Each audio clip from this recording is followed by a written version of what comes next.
हरे कृष्णा। तो हम चैतन्य चरितामृत से पढ़ेंगे आदि लीला अध्याय 5 श्लोक संख्या 42 से आगे। जय जय श्री चैतन्य जय नित्यानंद जय अद्वैत चंद्र जय गौर भक्त वृंद। तहाँ जे रामेर रूपा महाशंकर्षण चित शक्ति आश्रय तिहो कारणेर कारण। वहां पर मतलब आध्यात्मिक जगत की बात है परव्योम में बलराम के साकार स्वरूप जो महाशंकर्षण कहलाते हैं आध्यात्मिक शक्ति के आश्रय वे मूल कारण है अर्थात समस्त कारणों के कारण है। चित शक्ति विलास एक शुद्ध सत्व नाम शुद्ध सत्वमय जत वैकुंठादिधाम। आध्यात्मिक शक्ति एक लीला विशुद्ध सत्व के रूप में वर्णित है, इसमें सारे वैकुंठ धाम सम्मिलित है। षड विधैश्वर्यतः सकल चिन्मय संकर्षण विभूति सब जानिह निश्चय। सारे छह ऐश्वर्यों आध्यात्मिक है, इसे निश्चित रूप से जानिए कि ये सब संकर्षण के ऐश्वर्य की ही अभिव्यक्तियां हैं। सारे छह ऐश्वर्य आध्यात्मिक है और संकर्षण के ऐश्वर्य की अभिव्यक्तियां हैं। जीवनाम तटस्थाख्य एक शक्ति है महासंकर्षण सब जीवेर आश्रय। एक तटस्था शक्ति है जो जीव कहलाती है, महासंकर्षण समस्त जीवों के आश्रय। जहाँ है ते विश्वोत्पत्ति जहाँ ते प्रलय सही पुरुषेर संकर्षण समाश्रय। संकर्षण पुरुष के मूल आश्रय है जिनसे यह जगत उत्पन्न होता है और जिनमें यह विलीन हो जाता है। तो जो महाविष्णु है, ठीक है ना, वो जो श्वास लेते हैं तो सारे जीवों के, यहाँ पे बताया कि सारे जीवों के आश्रय वही है, जीव वहां से आते हैं फिर उधर ही चले जाते हैं, उसी में विलीन जाते हैं। सर्वाश्रय सर्वोद्भुत ऐश्वर्य अपार अनंत कहिते नारे महिमा जहार। वे संकर्षण सबके आश्रय हैं, वे हर प्रकार से अद्भुत है और उनका ऐश्वर्य अपार है, यहाँ तक कि अनंत भी उनकी महिमा का वर्णन नहीं कर सकते। तुरीय विशुद्ध सत्व संकर्षण नाम तिहो जार अंश से ही नित्यानंद राम। वे दिव्य शुद्ध सत्व संकर्षण नित्यानंद बलराम के अंश विस्तार है। अष्टम श्लोकेर कैलो संक्षेपे विवरण नवम श्लोकेर अर्थ शुनदियामन। तो आठवें मंगलाचरण के 7 श्लोक थे ना, सात के श्लोक का 8वें श्लोक का भी उसके ऊपर में विवरण चल रहा था। अभी 9वें श्लोक का अर्थ बताएंगे। नवा श्लोक क्या था, वो ये है।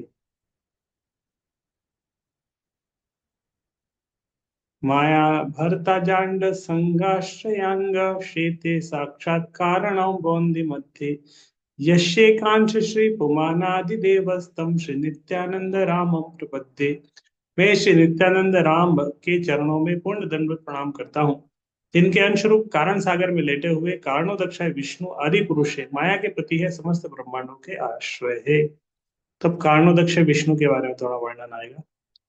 वैकुंठे बाहिरे जेई ज्योतिर्मय धाम तहाँ बाहिरे कारणार्णव नाम। वैकुंठ ग्रहों के बाहर निर्विशेष ब्रह्म तेज है और इस तेज से परे कारणार्णव यह कारण सागर। तो इससे पहले जो ऊपर में हम वर्णन जो चल रहा था वो किसका था, वो था आध्यात्मिक जगत के अंदर के वर्णन चल रहे थे। अब उसके बाहर में आ गए भौतिक जगत में कारणोदक्ष है विष्णु। वैकुंठ के बाहर में क्या है, ब्रह्म तेज है, और ब्रह्म तेज के बाहर में क्या है, कारण समुद्र है, कारण सागर। निर्विशेष प्रकाशमान तेज जो निर्विशेष ब्रह्म कहलाते हैं, वह आध्यात्मिक आकाश में वैकुंठ ग्रहों का बाह्य आकाश है। इस निर्विशेष ब्रह्म से परे महान कारण सागर है, जो भौतिक आकाश तथा आध्यात्मिक आकाश के बीच स्थित है। भौतिक प्रकृति इस कारण समुद्र की गौण उत्पाद है। जब कारण सागर में शयन करने वाले कारणोदक्षाय विष्णु भौतिक प्रकृति पर दृष्टिपात करते हैं तो ब्रह्मांड की सृष्टि होती है। फलतः कृष्ण को स्वयं भौतिक सृष्टि से कुछ भी लेना देना नहीं होता। भगवत गीता पुष्टि करती है कि भगवान भौतिक प्रकृति पर दृष्टिपात करते हैं, पर इस तरह प्रकृति के अनेक ब्रह्मांडों को जन्म देती है, किंतु न तो गोलोकवासी कृष्ण न ही वैकुंठवासी नारायण भौतिक सृष्टि के प्रत्यक्ष संपर्क में आते हैं। वे भौतिक शक्ति से पूर्णतया अलग रहते हैं। तो भगवान सीधे भौतिक शक्ति के साथ डील नहीं करते, उनके अलग अलग अंश अवतार ये सब डील करते हैं। कारणोदक्षाई विष्णु के रूप में ही महासंकर्षण का यही कार्य है। कारणोदक्षाई विष्णु मतलब महासंकर्षण, महाविष्णु की भौतिक सृष्टि पर दृष्टिपात करे, जो कारण सागर की सीमाओं से परे स्थित है। भौतिक प्रकृति का भगवान से इतना संबंध है कि वे उस पर दृष्टिपात करते हैं। तो भगवान क्या करते हैं, भौतिक प्रकृति पर दृष्टिपात करते हैं, इससे आगे कुछ भी नहीं। कहा जाता है कि उनकी दृष्टि से ही, शक्ति से ही गर्भ धारण करती है। भौतिक शक्ति या माया कारण सागर को स्पर्श तक नहीं करती। तो जो कारण सागर को जो भौतिक शक्ति स्पर्श नहीं करती, भगवान उधर से दृष्टिपात करते हैं, उसके ऊपर केंद्रित करते हैं। भगवान की दृष्टि शक्ति संपूर्ण ब्रह्मांड शक्ति को सक्रिय करती है, पर इस तरह उसका कार्य तुरंत ही प्रारंभ हो जाता है। इससे यह सूचित होता है कि भौतिक प्रकृति कितनी भी शक्तिशाली क्यों न हो, उसमें अपनी खुद की कोई शक्ति नहीं होती। इस तरह बल्ब, ट्यूबलाइट, सब कुछ बहुत अच्छे, इलेक्ट्रिक उपकरण बहुत अच्छे अच्छे क्यों ना हो, लेकिन काम तभी करेंगे जब उसमें इलेक्ट्रिसिटी फ्लो करेगी। तो भौतिक प्रकृति वैसी ही है। वो भौतिक प्रकृति काम कब करती है, जब उस पे भगवान दृष्टिपात करते हैं। भगवान जब देखते हैं, उसको भौतिक शक्ति को देखते हैं, तब वो काम करना शुरू करती है। नहीं तो वो ऐसे ही रह जाती है।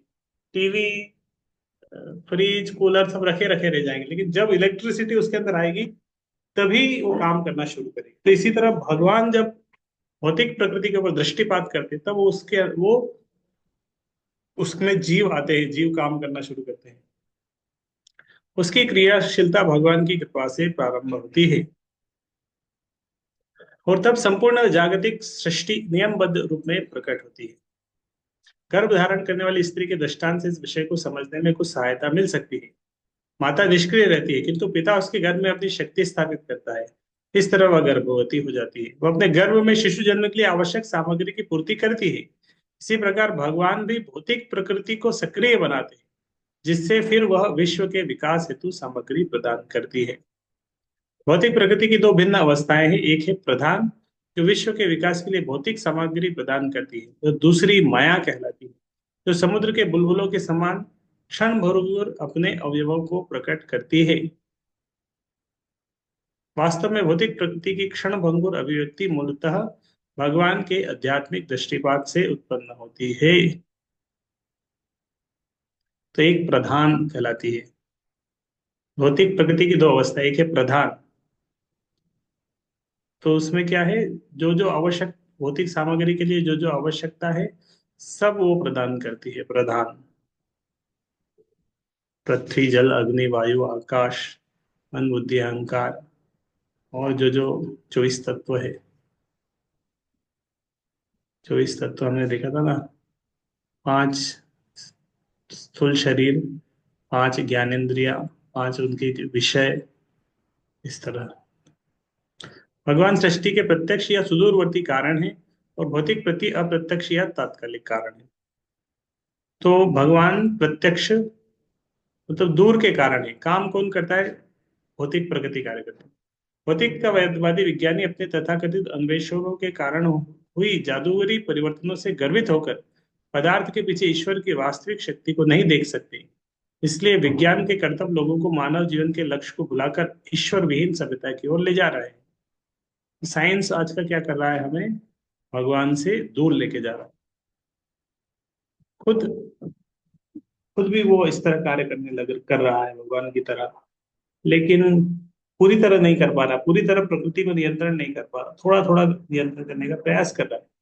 जीवन लक्ष्य को भूलकर भौतिकतावादी लोग आत्मनिर्भरता के पीछे भागते रहते हैं। उन्हें यह पता ही नहीं होता कि ईश्वर की कृपा से भौतिक प्रकृति पहले से ही आत्मनिर्भर है। इस प्रकार सभ्यता के नाम पर अव्यवस्था फैलाते हुए वे लोग प्रकृति की सहज आत्मनिर्भरता में असंतुलन उत्पन्न कर देते हैं। तो मूल कारण को नहीं जानते। इस तरह होता है ना कि आप आजकल आटा कहाँ से आ रहा है, किराने की दुकान से आ रहा है। दूध कहाँ से आ रहा है, सांची से आ रहा है। तो उसका जो मूल कारण है वो भूल ही जाएंगे लोग। सांची से, तो गाय से दूध आ रहा है, गाय का क्या महत्व है, उसके प्रति ग्रेटिट्यूड, कृतज्ञता, वो सब नहीं रहेगा। सांची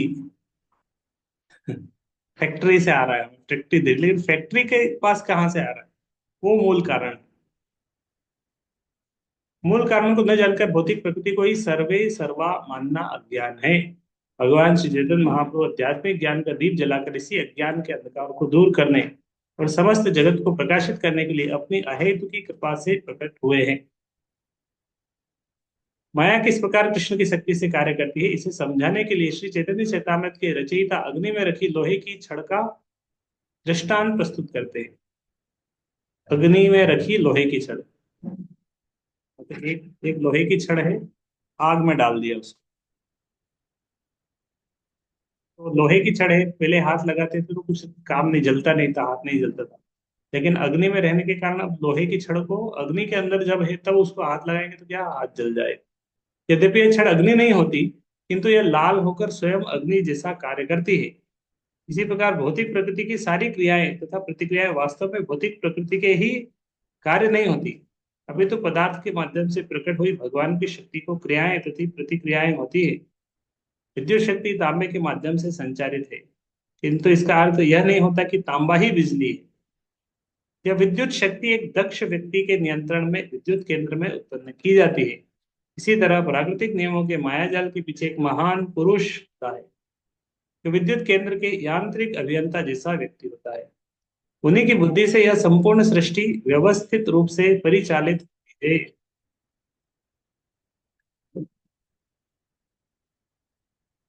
भौतिक कार्यों को प्रत्यक्ष रूप से उत्पन्न करने वाले प्रकृति के गुण भी मूलतः नारायण द्वारा सक्रिय बनाए जाते हैं। एक सरल उदाहरण से यह बात स्पष्ट हो जाएगी। प्रभुपाद उदाहरण देके समझा रहे हैं। जब कुम्हार मिट्टी से घड़ा तैयार करता है तो कुम्हार का चाक, उसके यांत्रिक उपकरण तथा मिट्टी उस घड़े के तात्कालिक कारण होते हैं। तो कुम्हार, है ना, कुंभ कुंभ शब्द इतना कुंभ चल रहा है, कुंभ शब्द कहाँ से आता है? कुंभ शब्द का अर्थ होता है घड़ा। संस्कृत में घड़े को बोलते हैं कुंभ, महाकुंभ, बहुत महान घड़ा, अमृत का घड़ा जो उससे निकला था, इसीलिए कुंभ शब्द वहां से आया है। और जो कुंभ घड़े को बनाता है उसको बोलते हैं कुंभकार, और उसको शॉर्ट में बोलेंगे तो कुम्हार, कुंभकार। तो घड़ा तैयार करता है, तो उसके पास एक चाक रहता है, उसको घुमाता है, यांत्रिक उपकरण, मिट्टी रहती है, ये सब उस घड़े के बनने के कारण है। तो मिट्टी से घड़ा बन रहा है, उसका जो चाक घुमा रहा है उससे बन रहा है, लेकिन बना कौन रहा है? कुम्हार उसका मेन कारण, मुख्य कारण तो कुम्हार है। मिट्टी को उसमें डालना, मिट्टी का घोल बनाना, उसको चाक को घुमाना, ये सब तो कुम्हार कर रहा है। लेकिन कारण किसके कारण? मिट्टी भी उसका, उसके प्रधान क्या है उसके लिए, मतलब जो इंस्ट्रूमेंट है, जो उपयोग करने वाले मिट्टी है, चाक है, ये सब का भी उपयोग हो रहा है। इसी प्रकार नारायण समस्त भौतिक सृष्टियों के प्रधान कारण है, जबकि भौतिक शक्ति पदार्थ रूपी अवयव की पूर्ति करती है। अतएव नारायण के बिना अन्य सारे कारण वैसे ही व्यर्थ है, जैसे कि कुम्हार के बिना उसका चाक तथा अन्य उपकरण व्यर्थ। अगर कुम्हार नहीं रहेगा तो सब रखे के रखे रह जाएंगे, कोई घड़ा नहीं बनने। क्योंकि भौतिक विज्ञानी भगवान की उपेक्षा करते हैं, इससे ऐसा लगता है कि वे कुम्हार के चाक, उसकी गति, कुम्हार के यांत्रिक उपकरणों, घड़े की सामग्री के प्रति अधिक चिंतित रहते हैं, किंतु कुम्हार के विषय में कोई ज्ञान नहीं रहता। अतएव आधुनिक विज्ञान के ने ईश्वर विहीन अपूर्ण सभ्यता को जन्म दिया है, जो परम कारण के विषय में पूर्ण है। तो अभी आधुनिक विज्ञान किसके बारे में ज्ञान? मिट्टी के बारे में उनको डिटेल में ज्ञान है, वो चाक के बारे में ज्ञान है, कितना समय लगता है घड़े बनने में, कितना समय लगता है घड़े बनने में, घूमने में क्या स्पीड होनी चाहिए, मिट्टी कैसी होनी चाहिए, कितना पानी लगना चाहिए, ये इसके, ये विषय के ऊपर में डिटेल नॉलेज है। लेकिन जो उसका मेन व्यक्ति है कुम्हार, जो बना रहा है, उसके बारे में उनको ज्ञान नहीं है। इसी तरह भगवान को छोड़ के बाकी सबके बारे में लोग ज्ञान प्राप्त करने का दिमाग लगा रहे हैं। वैज्ञानिक प्रगति का अभिप्राय किसी महान लक्ष्य की प्राप्ति होनी चाहिए, और महान लक्ष्य परम पुरुष भगवान होने चाहिए। तो वैज्ञानिक अगर वास्तविक वैज्ञानिक है तो उसे क्या करना चाहिए? उस कारण का भी वो करना चाहिए। इसी तरह एक वैज्ञानिक है केल्विन, उन्होंने, इनका एक स्टेटमेंट है, if you you will be force by science to believe in God. मतलब इस तरह कुछ था कि अगर आप विज्ञान विज्ञान को अच्छे से समझेंगे किसी चीज को, तो विज्ञान आपको फोर्स करेगा भगवान के अस्तित्व को समझने में। इस तरह आइंस्टीन ने बोला कि I simply traces the lines flows from God. मैं नया कुछ नहीं किया हूं, मैंने क्या किया है, वो लाइंस जो भगवान के द्वारा आ रही है, मैं उनको ट्रेस करने का प्रयास कर रहा हूँ। भगवत गीता में कहा गया है कि अनेक अनेक जन्मों तक खोज करने के बाद ही प्रयोगात्मक विचारधारा के महत्व पर जोर देने वाले ज्ञानवान पुरुष समस्त कारणों के कारण भगवान को जान पाते हैं। जब कोई उन्हें पूरी तरह जान लेता है, तब वह उनकी शरण स्वीकार करता है और महात्मा बन जाता है। तो फिर अभी उसके बारे में थोड़ा वर्णन आएगा। वैकुंठ बेड़िया एक अच्छे जल निधि, अनंत अपार तार नाहिक अवधि। वैकुंठ के चारों ओर अपार जल राशि है, जो अनंत अगाध और असीम है। वैकुंठ के बाहर वैकुंठेर पृथिव्यादि सकल चिन्मय, माइक भूतेर तथि जन्म नाही है। वैकुंठ में पृथ्वी जल अग्नि वायु तथा आकाश सभी आध्यात्मिक है, वहां भौतिक तत्व नहीं पाए जाते। तो वैकुंठ में जितने भी तत्व है, पृथ्वी जल अग्नि, सब स्पिरिचुअल है। चिन्मय जल से ही परम कारण, जा रहे कणा गंगा पतित पावन। तो वो जो यहाँ पे बताया ना कि वैकुंठ के ऊपर में, वैकुंठ के चारों ओर अपार जल राशि है, वैकुंठ के आसपास में बहुत जल राशि है अपार। उस जल राशि का थोड़ा सा अगर कण हमारे पास है, वो क्या है, यहाँ पे आया, चिन्मय जल से ही परम कारण, जार एक कणा गंगा पतित पावन। अतएव परम कारण स्वरूप कारण सागर का जल आध्यात्मिक है। पवित्र गंगा नदी जो उसकी एक बूंद मात्र है, पतित आत्माओं को शुद्ध बनाती है। तो वो जो कारण समुद्र है, उसकी एक बूंद क्या है, गंगा नदी। हम देख सकते हैं गंगा नदी कितना पानी है, कहाँ से कहाँ गांव को डुबा दे, वो उसकी एक बूंद है बस है। इसलिए गंगा बहुत पवित्र नदी है, आध्यात्मिक जगत से आई हुई है। कारण समुद्र का जल है, भगवान वामन देव के चरण को स्पर्श करते हुए भगवान का चरणामृत है वो। गंगा को स्पर्श करना का अर्थ है कि भगवान के चरण कमलों को स्पर्श करना। सही तो कारणार्णवे सही संकर्षण, आप नारे अंशे करे न शयन। उस सागर में भगवान संकर्षण के एक पूर्ण अंश शयन करते हो। कारण समुद्र जो बाहर वैकुंठ के बाहर में जो सागर है, कारण सागर, उसमें भगवान के एक संकर्षण के एक पूर्ण अंश शयन करते हैं। भगवान संकर्षण के एक अंश उसमें शयन करते हैं। का नाम है महाविष्णु। महत सृष्टा पुरुष की हो जगत कारण, आद्य अवतार करे माया य ईक्षण। वे समस्त भौतिक शक्ति के सृजन करता प्रथम पुरुष के नाम से जाने जाते हैं। वे समस्त ब्रह्मांडों के कारण एवं प्रथम पुरुष अवतार माया के ऊपर दृष्टिपात करते हैं। तो वो कौन है, वो महाविष्णु है, जो इस तरह शयन कर रहे हैं। महाविष्णु कारण, कारण समुद्र में महाविष्णु शयन कर रहे हैं। और वो जब श्वास लेते हैं, तो वो जब श्वास लेते हैं, तो उनके श्वास से क्या होता है, सृष्टि वो होती है। वो कारण समुद्र में शयन कर रहे हैं। और वो जब श्वास लेते हैं, तो उससे पहले ही बताया ना कि उनके श्वास से, एक एक श्वास के साथ करोड़ों करोड़ों ब्रह्मांड जितने उनके रोमकूप है, सारे उनके रोमकूपों से एक एक ब्रह्मांड की सृष्टि होती है। ये दिख रहा होगा, ये महाविष्णु, महाविष्णु शयन कर रहे हैं इस तरह। संकर्षण के एक अंश है ये महाविष्णु। तो ये महाविष्णु इस तरह शयन कर रहे हैं, ये कारण समुद्र में है आसपास।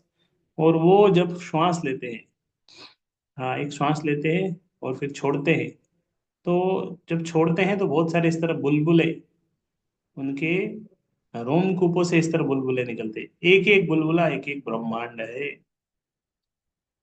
जब श्वास अंदर लेते हैं तो वो बुलबुला वापस अंदर चले जाता है। तो श्वास जब छोड़ते हैं तो एक ब्रह्मांड की सृष्टि होती है। श्वास जब अंदर जा लेते हैं तो ब्रह्मांड खत्म। बस वो महाविष्णु की एक एक श्वास ही क्या है, एक ब्रह्मांड की, आ, महाविष्णु का एक श्वास वही एक ब्रह्मांड की आयु है। महाविष्णु का एक श्वास ही एक ब्रह्मांड की आयु है। उसमें वो ब्रह्मांड आता है और उस ब्रह्मांड की सृष्टि होती है। तो उसके ऊपर में आध्यात्मिक जगत है, आध्यात्मिक जगत के बाहर में ब्रह्म ज्योति है। ब्रह्म ज्योति से नीचे कारण समुद्र है। कारण समुद्र में इस तरह महाविष्णु लेटे हुए। ये कारण समुद्र की एक बूंद क्या है, गंगा नदी है।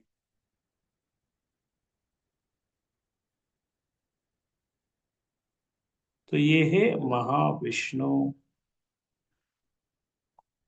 एक और पिक्चर दिख रहा होगा, महाविष्णु। तो ये करोड़ों करोड़ों ब्रह्मांड है, एक ही ब्रह्मांड नहीं है, इस तरह बहुत सारे ब्रह्मांड है दुनिया में। उस तरह के एक ब्रह्मांड के अंदर हम हैं।